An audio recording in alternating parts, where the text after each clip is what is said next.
സമയത്ത് ഈ പ്രായോഗിക രാഷ്ട്രീയത്തിലെ ഏതാണ്ട് ലീഡറുടെ പാതയിൽ കൂടെ പോയിരുന്ന ഉമ്മൻചാണ്ടിയോട് ലീഡർക്ക് പ്രത്യേക ഒരു സ്നേഹമുണ്ടായിരുന്നു എന്ന് എനിക്ക് തന്നെ തോന്നിയിട്ടുണ്ട്. പിന്നെ അത് എവിടെ വെച്ചാണ് ആ ഉമ്മൻചാണ്ടിയായിട്ടുള്ള സ്നേഹം മുറിഞ്ഞത്? അത് ഉമ്മൻചാണ്ടി ഏൽപ്പിച്ചാൽ ഇത് കൊണ്ടു നടക്കാൻ കഴിയില്ലായിരുന്നു. ഉമ്മൻചാണ്ടിക്ക് അതിനേക്കാൾ താല്പര്യം ഈ നേരത്തെ പറഞ്ഞ പോലെ ആ ഒരു സെറ്റുണ്ട്, KSU സെറ്റ്, ഭരണ സമരക്കാർ എന്ന് പറയുന്നവരുടെ കൂട്ടത്തിൽ പെട്ട് പ്രവർത്തിച്ചു എന്നതാണ് കാരണം. ഇപ്പം ആന്റണി ആയിട്ടുള്ള മത്സരിച്ച് വയലാർ രവിക്ക് ഇപ്പോഴൊരു ദോഷ വരുന്ന ആഗ്രഹമുണ്ട്. കാരണം എൻ്റെ എല്ലാ കണക്കും ഹോട്ടലും തട്ടിച്ചതാണ്. ചാലയിൽ ഒരു കമ്മ്യൂണൽ ഡിസ്റ്റർബൻസ് ഉണ്ടായിരുന്നു. കമ്മ്യൂണൽ റൈറ്റ് ഞാൻ രവിയെ വിളിച്ച് ചോദിച്ചു, ശരിക്കുള്ള വിവരം കിട്ടുന്നില്ല. ഞാൻ പറഞ്ഞു ഇങ്ങനെയൊരു സംഗതിയാണ്. ഒരു കുഴപ്പമില്ല, ഇവളെല്ലാം കുറേ പറഞ്ഞ് എനിക്ക് സഹിക്കാൻ പാടില്ല. ഞാൻ വരും മിസ്റ്റർ ആൻ്റണി വരും, ഞാൻ കാണിച്ചു തരാം, അതാണ് ചാലയിൽ കത്തുന്നത്. അത് കത്തുമ്പോൾ നിങ്ങളുടെ ഓഫീസർമാർ തരുന്നു. ഇതില്ല, ഏതൊക്കെ ആ DGPമാർ IGR വഴിയുള്ള വനത്ത് ആരുമില്ല, അവരെ കൊണ്ട് ഇത് നടത്താനും ഒക്കില്ല. എല്ലാ ഓഫീസറും മിടുക്കന്മാരാവണമെന്ന്. അങ്ങനെയുള്ള അവസരത്തിൽ നമ്മളാണ് ലീഡർഷിപ്പ് കൊണ്ട് അത് കൊടുക്കുന്നതിന് പകരം ആൻ്റണി അവരെയൊക്കെ തലപിടിച്ച് നടക്കുക. അതുകൊണ്ട് ഞാൻ വേറെ നടപടി ഏർപ്പാട് ചെയ്യാൻ പോകുന്നത്. എന്നിട്ടാണ് മണിക്കൂറുകൾക്കുള്ളിൽ ഞാൻ മിലിറ്ററിയെ വിളിച്ച് മിലിറ്ററിയെ അവിടെ ഒരു പരേഡ് നടത്തി, ഒരു മാർക്ക് പാസ് നടത്തി സിറ്റുവേഷൻ രക്ഷപ്പെടുത്തി. അപ്പോൾ ഇങ്ങനെയുള്ള ഘട്ടം വന്നാൽ രക്ഷപ്പെടുത്താൻ കഴിയും അങ്ങനെ രവിയെന്ന് എനിക്ക് വിശ്വസിക്കാൻ കഴിയും. ലീഡറുടെ ജീവിതത്തിലെ ഒരുപാട് കേസുകൾ, ഇപ്പോൾ തട്ടിൽ എസ്റ്റേറ്റ് കേസിൽ തുടങ്ങി, പിന്നീട് രാജൻ കേസ്, പാമോലിൻ കേസ്, ചാര കേസ്, ഇതിനെല്ലാം ലീഡർ അതിജീവിക്കുന്നുണ്ട്. എങ്കിലും എന്നായാലും കെ കരുണാകരന്റെ ചരിത്രം എഴുതുമ്പോൾ ഈ രാജൻ കേസ് എന്ന് പറയുന്ന ഒരു പരാമർശം ഉണ്ടാകാതെ വയ്യ. അപ്പോൾ അടുത്ത നാളിൽ ഞാൻ തന്നെ ഇന്റർവ്യൂ ചെയ്തപ്പോൾ വെളിയം ഭാർഗവൻ പറഞ്ഞു അച്യുതമേനോൻ ഇതിനെക്കുറിച്ച് വളരെ വിഷമമുണ്ടായിരുന്നു, മനസ്താപമുണ്ടായിരുന്നു എന്ന് പറഞ്ഞു. അച്യുതമേനോനും ലീഡറും തമ്മിൽ ഈ കാര്യത്തെക്കുറിച്ച് സംസാരിച്ചിട്ടുണ്ടോ? പൂർണ്ണമായിട്ടും ലീഡറെ അവര് കബളിപ്പിക്കുകയായിരുന്നു. ഒരിക്കലും സംസാരിച്ചിട്ടില്ല. ഈയിടെ നിങ്ങൾക്കറിയാലോ, വയനാട്ടിലത്തെ ആദിവാസിയെ കൊന്ന കേസിൽ അച്യുതമേനെ പ്രതിയാക്കണം എന്ന് പറഞ്ഞിട്ടുള്ള അഭിപ്രായങ്ങളൊക്കെ വന്നത് അന്ന് അച്യുതമേനാണ്, ഞാനല്ല. ഒരാൾ മരിച്ചു എന്നുള്ളത് ശരിയായി. എനിക്ക് വളരെയധികം, ഞാൻ അന്ന് തന്നെ വളരെയധികം ദുഃഖമുള്ളതാണ്. ഒരു ജീവൻ, അതിൽ കൂടുതലല്ല, ഒരു ജീവൻ നഷ്ടപ്പെടുന്നു. ഏതച്ഛനും അമ്മയ്ക്കും വേദനയുണ്ട്.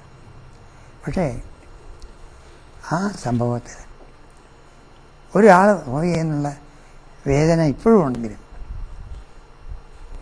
ആ സംഭവം കൈകാര്യം ചെയ്ത രീതി ഇന്ത്യയിലെ നക്സലൈറ്റ് പ്രസ്ഥാനം ഇല്ലാത്ത ഒരേ ഒരു സ്റ്റേറ്റ് കേരളമാണ്. പക്ഷെ അതിനും മുകളിൽ ഉയർന്നു നിൽക്കുന്ന ഒരു ചോദ്യമാണ് ഈശ്വരവാര്യരെ പോലെ ഒരു അച്ഛന്റെ ദുഃഖം കാണേണ്ട എന്നത്. അതെന്നും ഒരുപക്ഷെ ലീഡറെ വേട്ടയാടുന്ന ഒരു ചോദ്യവുമാകും. ലീഡർക്ക് ഏതെങ്കിലും തരത്തിൽ ഒരു അറിവ് ഉണ്ടായിരുന്നു ആ കാര്യത്തെക്കുറിച്ച്? എനിക്ക് അദ്ദേഹത്തെ നല്ലോണം അറിയാവുന്നതുകൊണ്ട് അങ്ങനെ ഉണ്ടായില്ല. അതിൽ പൂർണ്ണമായും ലീഡറെ വിശ്വസിച്ച പോലീസ് ഉദ്യോഗസ്ഥന്മാർ തന്നെ ലീഡറെ കബളിപ്പിക്കായിരുന്നു. അത് അവരവരുടെ ജോലി ചെയ്യും. ഞാനതിൽ മുഴുവൻ അവരെ കുറ്റം പറയുന്നത്. ഒരിക്കലും പോലീസുകാർ ഇങ്ങനെയുള്ള കേസ് വന്ന് അറിയിക്കും. പക്ഷെ ഞാൻ അവരോട് പറഞ്ഞാൽ നിങ്ങളെ അറിയിച്ചു. മരിച്ചു പോയെങ്കിൽ ഈ ഷീറ്റ് കളിക്കുമ്പോൾ ഇരുന്നിട്ട് ഒരാളെ കൊന്ന കേസ് ഞാൻ ജയിലുള്ള കത്ത് അവിടെ ഉണ്ടാവുക, ഉണ്ണി എന്ന് പറഞ്ഞു. ആ ഉണ്ണി മരിച്ചതിൽ ഞങ്ങൾക്കൊക്കെ അല്ല ഉണ്ണിയുടെ ജയിലിൽ വരേണ്ടി വന്നിരും. പക്ഷെ പെട്ടെന്ന് ആവേശത്തിന് കൊന്ന ആ ഉണ്ണിക്കുണ്ടായ വേദന എന്ന് പറയുന്നത് ഞങ്ങൾ ഷീട്ട് കഴിക്കുന്ന കണ്ടാൽ ഉണ്ണി നിൽക്കില്ല, മാറിക്കളഞ്ഞു. ഒരു ഷീട്ട് കളിയിലാണെങ്കിലും ഒരാൾ മരിക്കാനിടയായ കാര്യത്തിൽ വേദനിച്ച ഉണ്ണിയും മനുഷ്യനാണ്. അതുകൊണ്ട് ഈ കാര്യത്തിൽ കൂടാതെ കഴിക്കാമായിരുന്നവർക്ക് എന്നെ ഇപ്പോഴും എൻ്റെ വിശ്വാസം സംഭവിച്ചു. ലീഡർ നേരത്തെ ശൈലിയെക്കുറിച്ച് പറഞ്ഞു. ലീഡറുടെ പിടിവാശി, അല്ലെങ്കിൽ ഞാൻ പറയുന്നത് തന്നെയാണ് ശരി, അല്ലെങ്കിൽ എൻ്റെ തീരുമാനം തന്നെയാണ് ശരി എന്നുള്ള പിടിവാശി മൂലം ഏതെങ്കിലും കാര്യം പിടിവിട്ടു പോയി എന്ന് ലീഡർ ഇപ്പോൾ സമ്മതിക്കൂ? ഒരുപക്ഷെ ചാര കേസിന്റെ സംഭവം തന്നെ. ഇല്ല, അതായത് അന്നത്തെ കാഴ്ചപ്പാടിൽ ചിലർക്ക് അങ്ങനെ തോന്നാം. ഞാനൊരു ഡിപ്പെൻഡബിൾ ലീഡർഷിപ്പാണെന്നുള്ള തിരി ഉപേക്ഷിച്ചാൽ പിന്നെ ഞാൻ പറഞ്ഞ ആരാ കേൾക്കുക? എൻ്റെ സ്റ്റൈൽ ഓഫ് ഫങ്ഷൻ അതാണ്. എൻ്റെ സ്റ്റൈൽ ഓഫ് ഫങ്ഷൻ കൊണ്ട് മറ്റുള്ളവരെ വിശ്വസിപ്പിക്കണം, അവരെ യൂട്ടിലൈസ് ചെയ്യണം, അവരെ കൊണ്ട് ജോലി ചെയ്യിക്കണം. അങ്ങനെ ചെയ്യിച്ചിട്ടാണ് നിങ്ങളുടെ എല്ലാവരുടെയും സഹായം കൊണ്ട് ഒരു നല്ല അഡ്മിനിസ്ട്രേറ്റർ പറഞ്ഞത് നടക്കും എന്ന് ഈ കേരളത്തിൻ്റെ ഏത് ഭാഗത്ത് നടന്നാൽ ആരും പറയും. അഥവാ ഒരു തെറ്റ് പറ്റിയാലും ഒരു നേതാവ് എന്ന നിലയിൽ അത് സമ്മതിച്ചു കൂടാ, അതും കൂടെ നേതൃത്വത്തിന്റെ ഭാഗമാണ് എന്ന് ലീഡർ വിശ്വസിക്കുന്നു? ഇല്ല, സമ്മതിക്കുക വേണ്ടത്. ഇത് ശരിയാണ്, ഞാൻ സമ്മതിക്കുമായ തെറ്റാർക്കും വന്നു പോകും.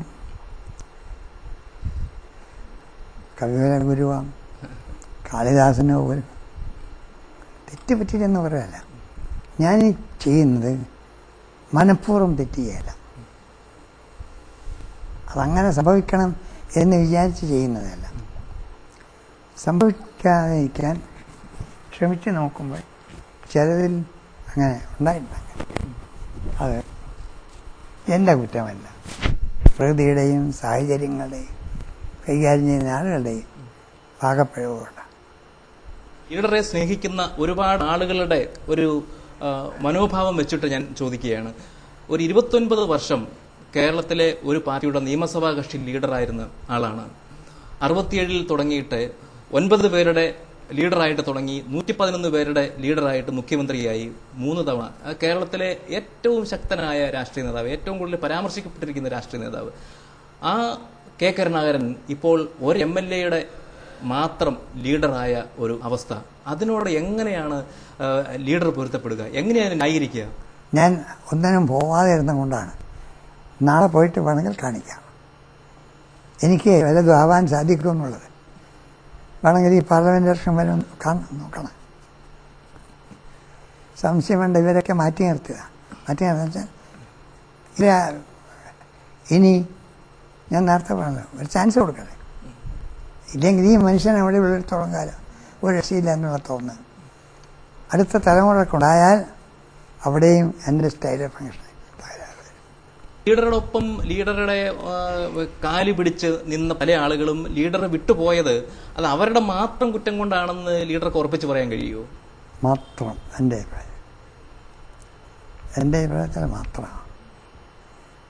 പക്ഷെ അവർക്ക് മാത്രമൊന്നുമല്ല, അവരുടെയും കൂടെ അവരുടെ ആഗ്രഹവും അവരുടെ അത്യാഗ്രഹവും എൻ്റെ മിതമായ സമീപനം